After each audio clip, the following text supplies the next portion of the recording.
Welcome one and all, I'm Alexis, aka the Sloth Bearder, and I'm here today to do my December TBR. It's a lot of books. It's more books than I realistically think I'm going to be able to read. It's only actually 9 books, but some of these are quite large.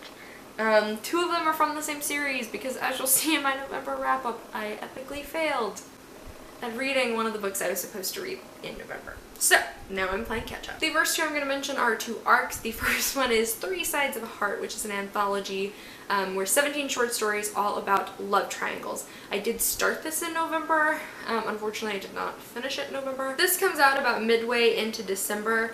And like I said, I have already started it. I've really enjoyed what I've read so far, and I'm not really worried about short story collections because if I put my nose to the grindstone, those usually go pretty fast.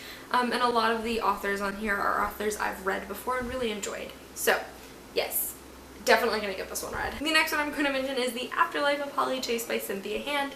If you guys remember, this is an arc I had that actually the book came out at the end of October, and I initially was going to try and read it in October, but I had seen some other reviews from people who said that it is pretty Christmassy of a story, which I had initially thought it would be. So I did ultimately decide to save this for Christmas because it was kind of the only Christmassy book I had. I am going to try to like bum rush read this around Christmas time to kind of fit in with the festive mood.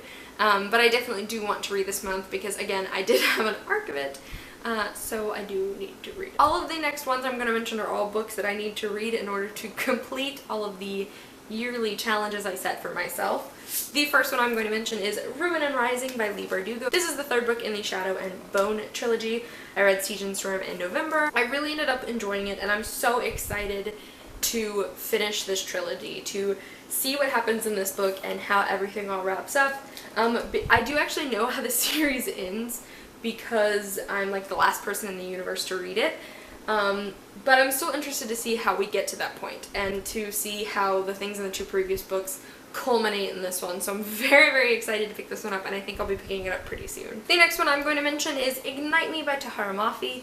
I originally was going to try to read this in November, but I purposefully decided to save it until December because I'm going out of town for Christmas holidays, and I have the audiobook for this one, and the audiobook is like 9 hours, and I'm going on like a 6-hour car ride, so I can get most of this listened to then, so I purposefully decided to save that. This is the final book in the original Shatter Me trilogy. Obviously, we're coming up on the release date of the 4th book, so I do really want to finish the series, see how the series wraps up, to ultimately decide if I feel like continuing on when the 4th book is released. But yes, I'm intrigued to see where this book goes. The next 2 books are part of the same series because I'm an epic failure. The first book is The House of Hades, and the second book is The Blood of Olympus. This is books 4 and 5 in the Heroes of Olympus series by Rick Riordan. So these are the last 2 books in this series. I had done relatively well with the other 3 books, but I had listened to those on audiobook, and the audiobook narrator changed for these 2 books. So I decided to give my hand at actually reading them, and it did not go great in November. So I'm going to try to read both of these, which I think together equal like close to 1,000 pages in the month of December. Honestly, if I just read The House of Hades, I'll be happy. If I have to push The Blood of Olympus to January, it means I wouldn't have completed my goal to read both the Percy Jackson series and the Heroes of Olympus, but I'll still be proud of myself either way. But if I'm like a miracle worker, I'll read both this month. The next book I'll mention is another one that was on my top books to read in 2017, and that is The Bell Jarvis by Sylvia Plath. I was hoping to squeeze this in at the very end of November, but unfortunately I did not. So that being said, this is a pretty short book. It's like 320 pages.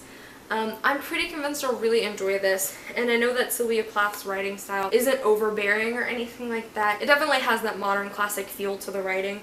So I'm really, really interested to pick this one up. I think I will fly through it once I start it. It's just, you know, starting it. And the last book is one that, again, I'm going to get read.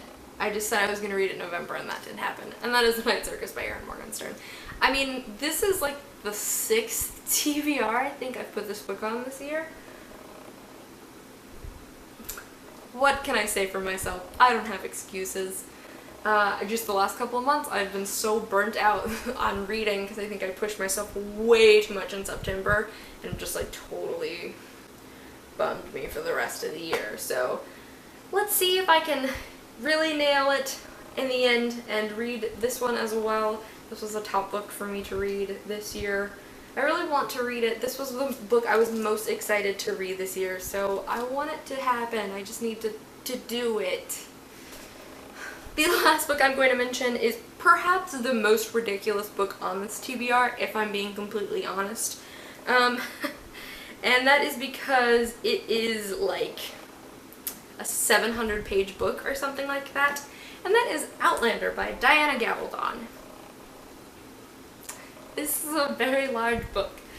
The reason I'm going to try to read this month is because this is actually a copy I got from my boss at work. This is like her favorite series, and she constantly is trying to get me to read them. And so she loaned me her copy of Outlander, and basically I promised her I'd read it before the end of the year so I could give it back to her. Again, I'm gonna try this. This is probably on the back burner to every other book I have, but I do want to try because this isn't my book and I've already had it from her for like 6 months. And at some point she's gonna stop believing me when I keep telling her I'll get to it. So I'm gonna give this one a good old try this month. Alrighty guys, so that was my December TBR. Again, it's really ambitious, and no, I don't think I'll finish all of these books this month. But I'm gonna give it the old college try. If I can at least read the sequels I need to read, and if I can at least read the Night Circus, I think I'll be really happy. But again, I'm gonna try to read all of them. Also, I asked some of you guys on Goodreads and on my Instagram stories if you guys would be interested in watching me weekly reading vlog in December. Vlogmas is the thing that you do where you vlog like every day in December leading up to Christmas. That's not going to work for me, but I thought I could do weekly reading vlogs in place of that. So I'm hoping maybe with doing weekly reading vlogs, I'll be urged to pick up and read stuff since I'm technically going to be reporting everything to you guys. So I'm hoping that will keep me motivated to read as much as I possibly can in December. Alrighty guys, so I'd absolutely love to know what you guys are planning to read in December, what books that you said you wanted to read this year that you still have to read. I upload videos on Monday, Wednesdays, and Fridays, and I'll see you guys soon with another one.